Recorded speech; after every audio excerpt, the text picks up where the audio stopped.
Wisconsin's Northwoods communities are some of the most tight-knit and welcoming towns in the country. Fishing is one of the main draws for the area, as the lakes the Northwoods have to offer are some of the top sportsmen's destinations in the world. Many visitors who are unfamiliar with the lakes may need a helping hand in finding the best fishing spots to land the big ones. That's where guides come in. For a small fee, their job is to get you hooked up with the world-class fish that inhabit the area lakes. Guides have been taking people fishing for generations, and their rich history is fascinating to look back on. Guiding began as far back as the 1800s, as lumberjacks were out of work after logging usually stalled after the spring thaw. These lumberjacks began guiding visitors to the area who were intrigued by the area's natural beauty. This was the first wave of tourism the area had ever seen.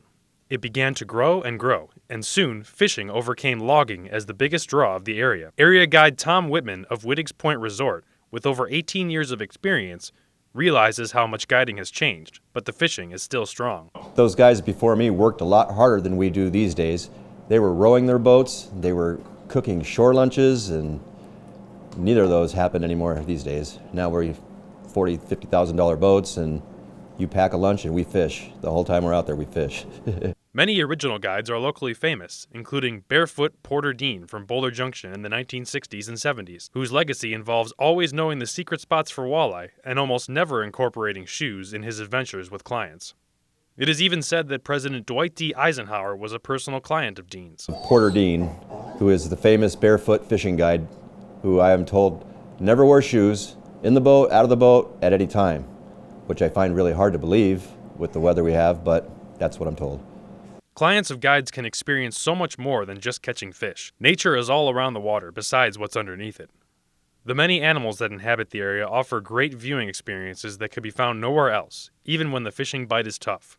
Area guide Bob Birch is well aware of the beauty of the nature going on around the boat on his trips with clients. Every time you're out fishing, you always see something going on. I mean, eagles chasing red-tailed hawks, or deer swimming across in front of you, or bears swimming across in front of you. You see it all the time, and that's what makes it enjoyable for not only me, but for the clients. Guiding has a lasting positive effect on the tourism of the area.